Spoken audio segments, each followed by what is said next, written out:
இல்ல இதுல நான் எனது கண்டனத்தை நேற்றே நான் பதிவு செய்துட்டேன். மரியாதைக்குரிய கல்வி அமைச்சர் ராஜ்மோகன் கொள்கை திட்டம், நாங்க இதை எந்த இடத்துலயும் சமரசம் செய்து கொள்ள மாட்டோம். இது அரசியல் கிடையாது, இது குழந்தைகளின் எதிர்காலம். அதனால முதலமைச்சர் அவர்கள் இப்படி புதிய அமைச்சர்கள் ஒவ்வொருவரும் தனது கருத்தை பொத்தாம் பொதுவாக ஆழ சிந்திக்காமல் என்னென்ன திட்டங்கள் அதன் மூலம் எப்படி மக்களுக்கு பலன் தரும் அதையெல்லாம் சிந்திக்காம கொள்கை முடிவு அரசியல் மாதிரி பேசிக்கொண்டு போவது நல்லதல்ல தமிழ்நாட்டுக்கு. ஏன்னா மரியாதைக்குரிய முதலமைச்சர் அவர்கள் நடத்துகின்ற பள்ளியிலேயே 3 மொழி இருக்குது. அப்போ பணம் கொடுத்து படிக்கின்ற குழந்தைகளுக்கு 3 மொழி, ஏழை குழந்தைகளுக்கு 2 மொழி, ஏழை குழந்தைகளுக்கு டெக்னாலஜிக்கலா கல்வி கிடையாது அப்படின்ற சூழ்நிலை இருக்கக்கூடாது. இப்படியெல்லாம் நடந்து கொண்டதனாலதான் திராவிட முன்னேற்ற கழகத்தை மக்கள் புறக்கணித்தார்கள். மறுபடியும் அதே தவறை செய்ய வேண்டாம் என்பது எனது கருத்து. மாற்றத்தை ஏற்படுத்துவதற்கு இங்கே வாக்களித்திருக்கிறார்கள். ஆனால் திராவிட முன்னேற்ற கழகத்தின் தொடர்ச்சி மாதிரி இந்த ஆட்சி நடப்பது நல்லதல்ல. அதனால் ஒரு இண்டிவிஜுவாலிட்டி இருக்கணும், தனித்தன்மை இருக்கணும். ஆனா இவங்க இப்பவே அந்த கூட்டணி கட்சிகள், திராவிட முன்னேற்ற கழகத்தின் கூட்டணி கட்சிகள் தான் இவங்களுக்கு ஆதரவு தருகிறார்கள். அதனால அழுத்தம் கொடுத்து அழுத்தத்திற்கு அடிபணிந்து மாற்றம் இல்லாமல் செய்துவிடக் கூடாது என்பது நமது கவலையாக இருக்கிறது. கடந்த முறை நடந்த கூட்டத்தில் அதிமுக சரியா தேர்தலில் எங்களுக்கு சப்போர்ட் பண்ணல என்ற ஒரு குற்றச்சாட்டு அந்த கூட்டத்தில் முன்வைக்கப்பட்டது. இந்த கூட்டத்தில் என்ன மாதிரியான கருத்து அப்படியெல்லாம் முன்வைக்கப்படல. ஒட்டுமொத்தமா எதனால நாம தோல்வி அடைஞ்சோம், வெற்றி பெற்றிருக்க வேண்டிய சூழ்நிலை இருந்தது. நிச்சயமா திமுக தோற்கடிக்கப்பட வேண்டும் என்பதில் நாம் தீவிரமாக இருந்தோம். அதை நாம தோற்கடிக்கணும், தேசிய ஜனநாயக கூட்டணி தோற்கடிக்கணும்னு நினைச்சோம். அதுல தாவேகா தோற்கடித்து விட்டது. ஏதோ ஒன்று நிறைவேறினது. ஏன்னா திமுக தோற்கடிக்கப்பட வேண்டும் என்ற ஒன்று நிறைவேறி இருக்கிறது. நாங்கள் வெற்றி பெற வேண்டும் என்பது முன்பு நிறைவேறும்.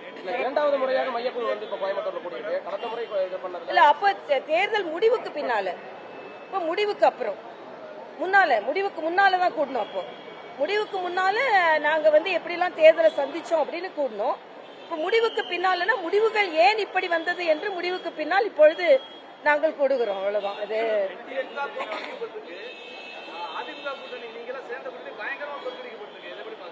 பயங்கரமாலாம் தோற்கடிக்கப்படல, திமுகவின் பயங்கரம் தோற்கடிக்கப்பட்டிருக்கிறது, அவ்வளவுதான். அதனால தோல்விதான், அதை ஒத்துக்கொண்டுதான் ஆக வேண்டும். ஆனா பாரதிய ஜனதா கட்சியை பொறுத்த மட்டில் நாங்கள் மீண்டு எழுந்து 2029 மிக மிக அதிக உற்சாகத்தோட மரியாதைக்குரிய பாரத பிரதமரின் கரத்தை வலுப்படுத்துவதிலும், அதே மாதிரி 2031 எங்களுக்கான ஆட்சி. ஏன்னா இன்னைக்கே பாத்தீங்கன்னா சனாதன தர்மத்தை பற்றி உதயநிதி பேசுறார், தாவேகாவின் எம்எல்ஏக்கள் பேசுகிறார்கள், ஆனா முஸ்தபா பேசுறாரு, ஆதவர்ஜனன் பேசுறாரு. ஆனா முதலமைச்சர் விஜய் அவர்கள் அதை கண்டிக்க வேண்டும், கண்டித்திருக்க வேண்டும்.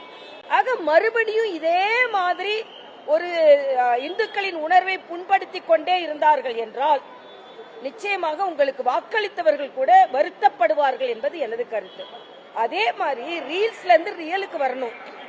இன்னைக்கு முதலமைச்சரோட அறையிலேயே ஒருவர் ரீல் எடுக்கிறார், ஆனா அத அதிகாரிகள் கண்டித்திருக்க வேண்டும், முதலமைச்சர் கண்டித்திருக்க வேண்டும்.